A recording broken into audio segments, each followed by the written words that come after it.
After applying the net to the patient, you must now fill each pedestal with electrode gel. Fill a provided syringe from the net support kit half full with the electrode gel. Locate the reference sensor and move it in a side-to-side motion to part the hair. Gently turn over the reference sensor and fill the spongeless chamber with the electrode gel. Carefully turn the pedestal upright on the head, making sure the sensor is resting on the scalp, not the hair.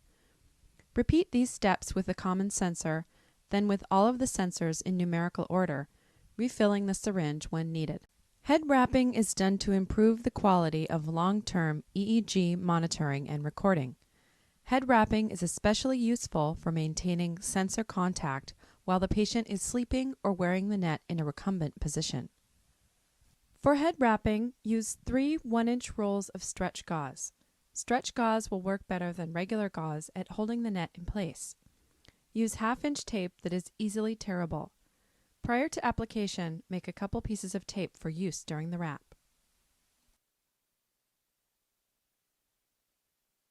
When wrapping the head, you want to pull the back part of the net in towards the head.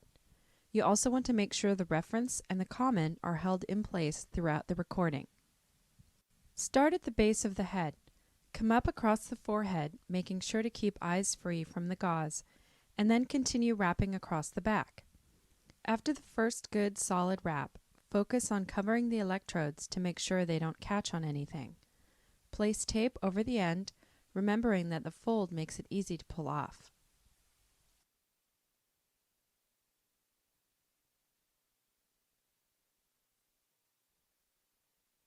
The second piece of gauze focuses on holding down the reference and the common. Start by wrapping underneath the chin.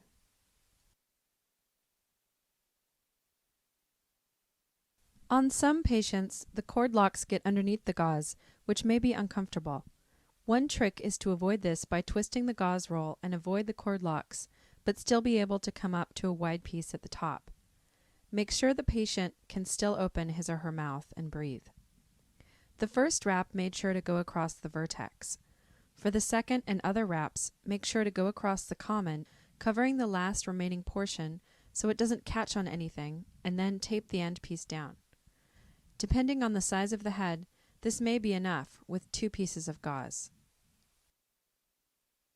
Depending on how active the patient is during sleep, you may consider placing another piece of tape around the circumference of the head to hold down your 2 pieces of tape. Double check with the patient to make sure he or she can still open his or her mouth, chew and swallow, and that nothing is hurting the chin. Depending on the patient, the gauze may be riding over the cord lock and may become annoying. So move the gauze up and off the cord lock. Make sure to reseat the face electrodes if they become too loose. If the gauze is too tight at night, you can readjust it. If the gauze is too loose, then you can rewrap it.